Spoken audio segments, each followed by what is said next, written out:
Assalamualaikum warahmatullahi wabarakatuh.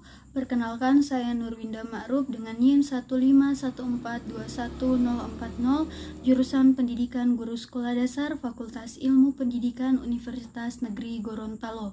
Pada video kali ini saya akan mempresentasikan materi mengenai klasifikasi media pembelajaran. Yang dalam hal ini ada 3 poin penting yang akan saya jelaskan. Poin pertama tentang klasifikasi media dalam pembelajaran. Sariman dan kawan-kawan tahun 2010 mengemukakan pengertian media adalah bahan peralatan lunak yang berisi pesan atau informasi pendidikan yang biasanya disajikan dengan mempergunakan peralatan. Dengan masuknya berbagai pengaruh ke dalam khazanah pendidikan seperti ilmu cetak-mencetak, tingkah laku, komunikasi, dan laju perkembangan teknologi elektronik, media dalam perkembangannya tampil dalam berbagai jenis dan format. Yang pertama itu modul cetak, film, televisi, film bingkai, film rangkai, program radio, komputer, dan lain-lain. Nah, menurut Rahardi 2013, tujuan penggunaan perangkat media. Media pendidikan terdiri atas hardware yang berfungsi sebagai alat penampil yaitu proyektor slide. Yang berikutnya itu software, yaitu program yang ditampilkan, misalnya slide, kaset, CD, dan plastik transparansi. Nah, dengan menganalisis media melalui bentuk penyajian dan cara penyajiannya, kita mendapatkan format klasifikasi yang meliputi 7 media penyaji, yaitu yang pertama, media grafis. Nah, media grafis yaitu disajikan dalam bentuk tulisan, biasanya digunakan untuk menarik perhatian dan memperjelas sajian ide. Kelebihan dalam media ini yaitu dapat dilengkapi dengan warna-warni sehingga lebih menarik perhatian peserta didik. Sedangkan kekurangannya salah satunya penyajiannya hanya berupa unsur visual. Yang kedua, media bahan cetak. Nah, media yang pembuatannya melalui proses percetakan yaitu yang menonjol dalam media cetak adalah dapat menyajikan pesan atau informasi dalam jumlah banyak dan penyebab terjadinya karena banyak menggunakan media online. Yang ketiga, media gambar diam. Gambar dapat diperoleh secara fotografer. Di dalam media gambar pasti ada kelebihan dan kekurangan. Nah, kelebihannya yaitu pembuatannya mudah dan harganya murah. Kelemahannya ukurannya terbatas sehingga efisien untuk pembelajaran kelompok. Yang keempat, media proyeksi diam. Nah, media visual yang diproyeksikan melalui pesan di mana hasilnya tidak bergerak atau memiliki sedikit gerakan. Nah, pada media proyeksi diam dapat digunakan untuk penyajian pesan di semua ukuran ruang kelas. Yang kelima, media audio. Media yang langsung diterima oleh pendengaran seperti radio, recorder, dan keunggulan dari media audio adalah memiliki variasi program yang cukup banyak, serta kekurangannya sifat komunikasinya hanya satu arah. Yang keenam, media audiovisual, media yang penyampaiannya melalui indera pendengar dan indera penglihat agar siswa dapat memahami secara langsung. Kelebihannya dapat meningkatkan daya tarik peserta didik dan kekurangannya lambat dan kurang praktis. Yang ketujuh, media film. Rangkaian bentuk film dan bergerak dengan bergantian atau dapat ditayangkan dalam bentuk bergerak atau hidup.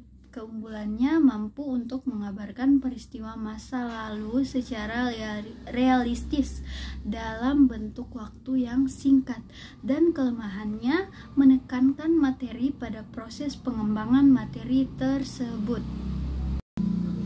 Poin kedua, klasifikasi media pembelajaran menurut para ahli. Nah, menurut Nana Sudana dan Ahmad Rifai, media pembelajaran dapat diklasifikasikan menjadi beberapa klasifikasi, yaitu yang pertama dilihat dari sifatnya. Media dibagi ke dalam yang pertama itu media auditif. yaitu media yang hanya didengar saja. Yang kedua, media visual, yaitu media yang hanya dilihat saja. Yang ketiga, media audio visual, yaitu jenis media yang selain mengandung unsur suara juga mengandung unsur gambar yang bisa dilihat. Yang kedua, dilihat dari kemampuan jangkauannya, media dapat dibagi ke dalam beberapa, yaitu yang pertama, media yang memiliki daya liput yang luas dan serentak seperti radio dan televisi. Yang kedua, media yang mempunyai daya liput yang terbatas oleh ruang dan waktu seperti film, video. Yang ketiga, dilihat dari cara atau teknik pemakaiannya, media dibagi ke dalam media yang diproyeksikan seperti film slide, film strip, dan transparansi. Yang kedua, media yang tidak diproyeksikan seperti gambar, foto, lukisan, audio. Sedangkan menurut Yusuf Hadi Miarso,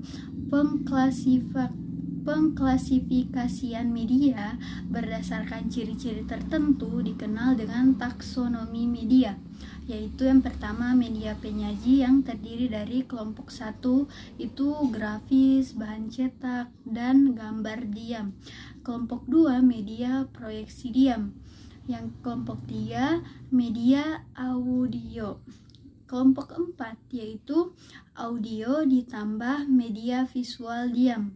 Kelompok 5, gambar hidup atau film. Yang keenam, kelompok 6 itu televisi. Yang ketujuh, kelompok 7, multimedia.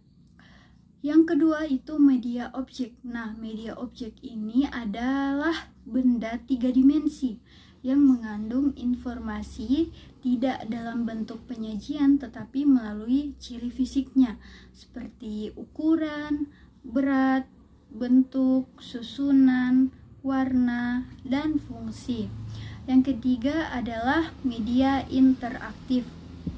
Nah, dengan media ini, siswa tidak hanya memperhatikan penyajian atau objek, tetapi berinteraksi selama mengikuti pelajaran.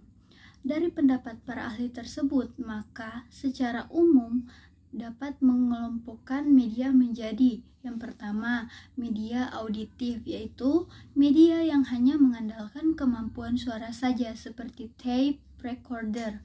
Yang kedua, media audio, yaitu mengandalkan kemampuan seperti radio, kaset, dan sebagainya. Yang ketiga, media visual, yaitu media yang menampilkan gambar diam seperti foto, lukisan, dan sebagainya. Yang keempat, media audio visual, yaitu media yang menampilkan suara dan gambar seperti film dan video. Poin ketiga, klasifikasi media pembelajaran berdasarkan ciri fisik. Nah, media pembelajaran berdasarkan ciri fisik dikelompokkan ke dalam 4 macam, yaitu yang pertama, media pembelajaran 2 dimensi. Media pembelajaran 2 dimensi ini media yang tampilannya hanya dapat diamati dari satu arah pandang saja, yang hanya dilihat dari dimensi panjang dan lebar. Misalnya foto, grafik, peta, gambar, bagan, papan tulis, dan semua jenis media yang hanya dilihat dari sisi datar saja. Yang kedua, media pembelajaran 3 dimensi, yaitu media yang tampilannya dapat diamati dari arah pandang mana saja dan mempunyai dimensi panjang, lebar, dan tinggi. Yang ketiga itu media pandang diam atau still picture, yaitu media yang menggunakan media proyeksi yang hanya menampilkan gambar dan gambar diam, yaitu tidak bergerak statis pada layar. Yang keempat, media pandang gerak atau motion picture, yaitu media yang menggunakan media proyeksi yang dapat menampilkan gambar bergerak di layar, termasuk media televisi, film, atau video recorder. Gerlach dan Ely tahun 1996 mengelompokkan media berdasarkan ciri fisik ke dalam 8 tipe, yaitu yang pertama real object and model, yaitu media dari benda dan model yang sebenarnya. Yang kedua printed verbal, berupa media presentasi verbal tercetak yang merupakan kata-kata yang diproyeksikan melalui film bingkai atau slide. Yang ketiga, printed visual adalah media visual cetak seperti bahan presentasi grafis, bahan peta, dan grafik. Yang keempat, still picture, yaitu potret yang diambil dari berbagai macam objek atau peristiwa yang mungkin dapat dipresentasikan melalui buku. Yang kelima, motion picture, yaitu film atau videotape dari pemotretan atau perekaman benda atau kejadian sebenarnya maupun film dari permohonan gambar-gambar. Yang keenam, audio recorder, yaitu rekaman suara saja yang menggunakan bahasa verbal maupun efek suara musik. Yang ketujuh, programmed instruction, yaitu istilah pengajaran terprogram yang terkumpul dari informasi baik verbal, visual, atau audio yang sengaja dirancang untuk merangsang adanya respon dari pembelajaran. Dan terakhir itu simulation, adalah peniruan situasi atau proses yang sengaja dirancang untuk mendekati atau menyerupai kejadian atau keadaan sebenarnya. Mungkin itu saja yang bisa saya jelaskan mengenai klasifikasi media pembelajaran. Lebih dan kurangnya saya mohon maaf. Wassalamualaikum warahmatullahi wabarakatuh.